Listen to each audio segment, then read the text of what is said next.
3:54 on the 7th of August. I had last week off because I was camping in a log cabin next to a lake with air conditioning, so it was really rough.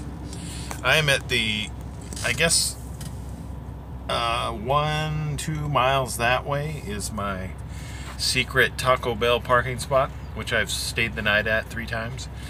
This is a, I don't know, a Sinclair?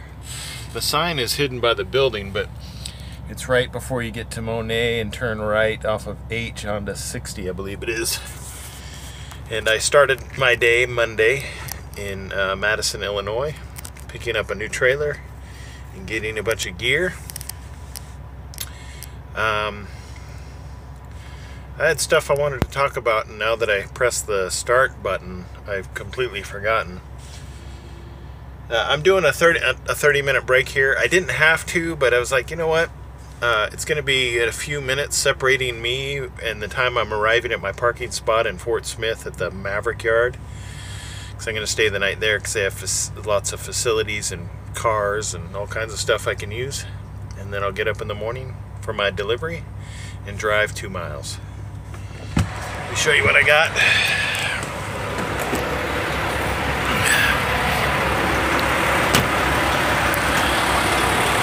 This is a crazy load of stuff.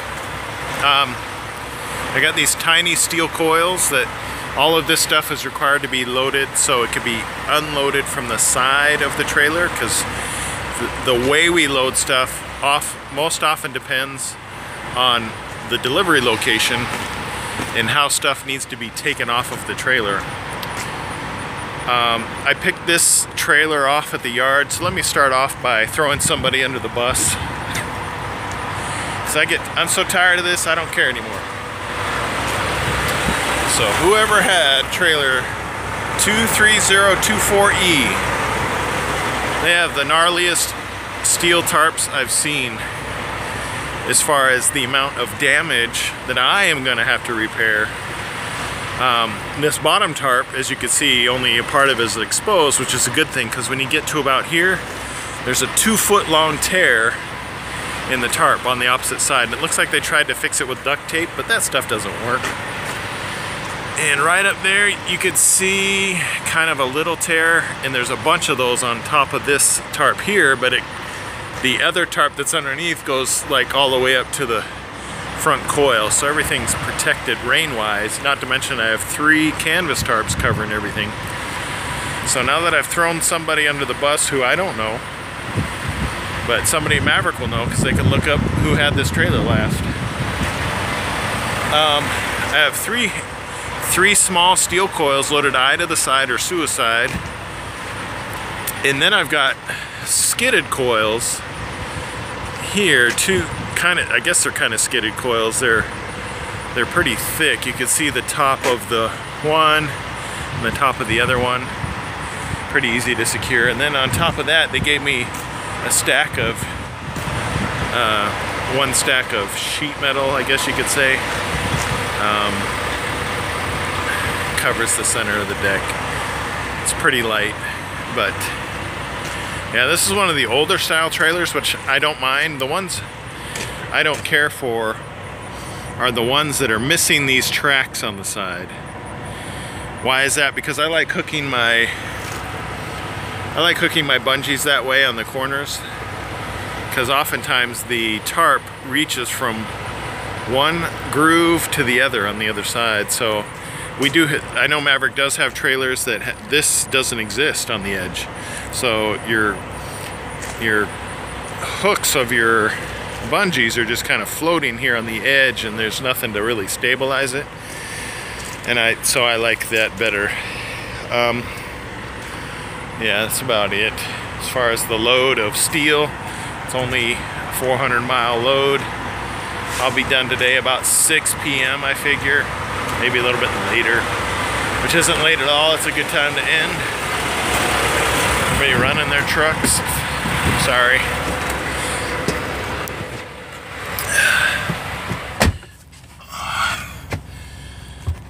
And that's my load for Monday, from Madison to Fort Smith.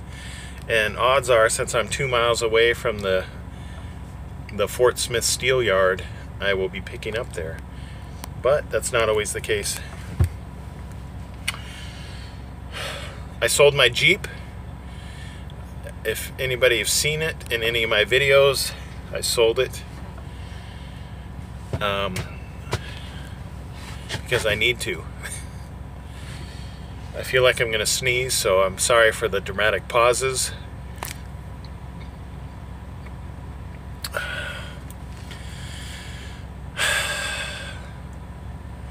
I sold it yesterday, which it was I sold it for $950. It was a '94 Jeep Wrangler with a hardtop.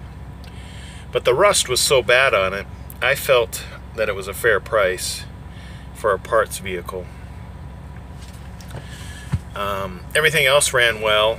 It's just that it's not safe to drive, if that makes sense. The right rear frame where the spring attaches is completely rusted through, so it's changed the pitch in which the vehicle drives.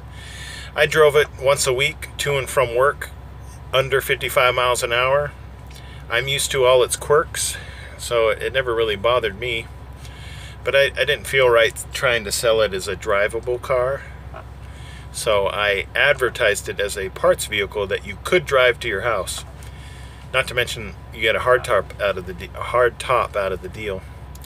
And I'm sure there will be people that think I could have sold it for more, or should have, or how could I have asked that much? Well, I just throw in, I priced it more as an engine, a transmission, a transfer case, 2 axles, and a hard top for $900 that you don't have to haul on a trailer. But I also didn't want to charge so much that I don't know, I felt like I charged what I felt was fair. And I got some pocket change out of it. Why is that, you may be asking? Well, I'm planning on buying a very big truck. Not semi-size, but like an F450. And yeah, I'm a Ford guy. I'm also a 2002 7.3 liter guy, because I've got a 2002 Ford Excursion 7.3 liter diesel, and I love that vehicle. And I'm familiar with the engine. I can repair anything on that vehicle, so that's what I'm aiming for, is an F450 with 7.3 liter, and I found one. Now I've got to go get it. I don't know if I'm going to purchase it, because I'm going to do a serious look at it and use it to, most likely in the future, pull a 5th wheel trailer, and we'll see how that goes. I'm not really in a rush, I got time, but yeah, my plan, and I'm sure there'll be plenty of people that want to try to give their 2 cents on what vehicle I should purchase, or why the decision I have of the vehicle I like is a bad decision. Let me just say this up front. I don't care. I don't. Thank you for your opinions. I was going to say something awful there, but I won't, about opinions. I'm grateful for opinions. Feel free to share all your opinions down below. And I might even give a thumb. Do comments have thumbs up and thumbs down? I can't remember on YouTube. I keep thinking Facebook, and Facebook needs some thumbs down, because that's most of the posts I see on Facebook, which I don't look at very much. I want to put a thumbs down. They need that, so you could say, hey, I dislike your crap that you keep posting. So it can train people to post more interesting stuff. I'm just rambling now. It's Monday. That's all for now. We'll see what else I can come up with. It feels like YouTube is drying up from my end. I just can't keep talking about the same thing.